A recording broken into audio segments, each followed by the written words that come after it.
உலகத்தில் எது எதுக்கும் ஆராய்ச்சி கூடங்கள் இருக்குதுல்ல, அது மாதிரி தூக்கத்தை பற்றி ஆராய்ச்சி பண்ணுறதுக்கு ஒரு ஆராய்ச்சி கூடம் இருக்குது. அப்படி ஆராய்ச்சி பண்ணணும்னா அதுக்கு மூழ்கிக்கிட்டு இருக்கணும்ல. அதனால தான் அந்த ஆராய்ச்சி கூடம் இங்கே இல்லை. அமெரிக்காவில் பாஸ்டன் பல்கலைக்கழக மருத்துவமனையில் அது இருக்குது. அங்கே தூக்கத்தை பற்றி பலவிதமான ஆராய்ச்சிகள் பண்ணிகிட்டு இருக்கிறாங்க. அந்த ஆராய்ச்சி கூடத்தில் இயக்குனராக இருக்கிற ஒரு நிபுணர் அவர் என்ன சொல்கிறார் தெரியுமா? உங்களுக்கு தூக்கம் வரலையா, நீங்கள் நல்லா தூங்குறதுக்கு தாராளமாக சில யோசனைகளை என்னால் சொல்ல முடியும் அப்படிங்கிறார். யோசனை தானே, காசா பணமாக கேட்டு வச்சுக்கலாமே. உணவு, மனநிலை, தூங்கும் இடத்தோட சூழ்நிலை, படுக்கைக்கு செல்றப்போ உள்ள பழக்க வழக்கங்கள், இது காரணமாக ஒருத்தருக்கு தூக்கம் வராமல் போகலாம். தூக்கம் வராததுக்கு இதுதான் காரணம்னா அதையெல்லாம் சுலபமாக கட்டுப்படுத்தலாங்கிறார் அவர்.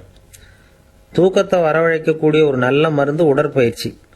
ஆனால் ஒன்று, படுக்க போகிற நேரத்தில் இது மாதிரி உடற்பயிற்சிகள் எல்லாம் செய்யக்கூடாது.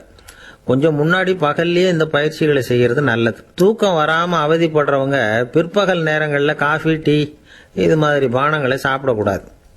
மது அருந்துறது கூட தூக்கத்தை பாதிக்கும். வெது வெதுப்பான நீரில் குளிக்கிறது, தியானத்தில் ஈடுபடுறது, ஓய்வாக இருக்கிறது, படுக்கிறது, அதாவது படுக்கிறதுக்கு முன்னாடி ஒரு குவளை பால் சாப்பிட்றது, இதெல்லாம் தூக்கத்தை வரவழைக்கிறது ரொம்ப உதவியாக இருக்கும். இன்னொரு விஷயம் என்னென்னா, தூங்கி ஆகணுமேங்கிற கவலை வேண்டியதில்லை. அப்படி நினச்சி கவலைப்படுறதை விட்டுடணும். தூக்கம் வரலையா, உடனே படுக்கையை விட்டு எழுந்திருக்க வேண்டியது. வெளியில் வாங்க, வேறு ஏதாவது வேலையில் ஈடுபடுங்க, கொஞ்சம் நேரம் உலாவுங்க, அல்லது ஏதாவது ஒரு புஸ்தகத்தை எடுத்து படிங்க. களைப்பு ஏற்பட்டால் மறுபடியும் படுக்கைக்கு போங்க. தூக்கம் தானே வந்துடும். ஒரு விஷயத்தை மட்டும் நல்லா ஞாபகத்தில் வச்சுக்கணும். படுக்கைக்கு போகிறப்போ உங்கள் மற்ற எல்லா பிரச்சனைகளையும் மறந்துடணும். அது எப்படி சார் முடியும்? அந்த நேரம் தானே எல்லா பிரச்சனையும் வரிசையாக ஞாபகத்துக்கு வருது அப்படின்னு நாம் நினைக்கலாம். ஆனால் பழக்கத்தில் அதை நாம் மாற்றிக்க முடியும்.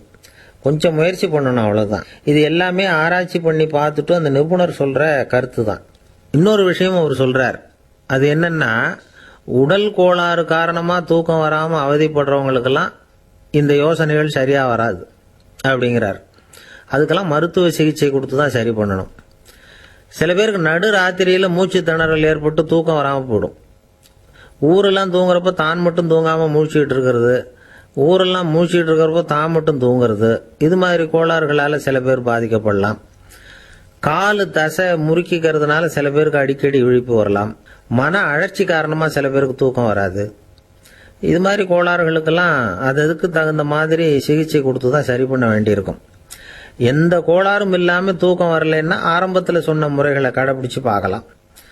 தூக்கம் வந்ததுன்னா யோசனை சொன்ன அந்த நிபுணருக்கு நன்றி சொல்லலாம். ஒருத்தர், ஏன் சார் பஸ்ஸில் தூங்குறது கெட்ட பழக்கமானு கேட்டார். இல்லையே, நான் கூட பஸ்ஸில் போகிறப்ப தூங்கிட்டு தானே போவேன் அப்படின்னார் இன்னொருத்தர். அப்புறம் ஏன் என்ன டிரைவர் வேலை வேணாம்னு வீட்டுக்கு அனுப்பி வச்சுட்டாங்க அப்படின்னாராம் அவர்.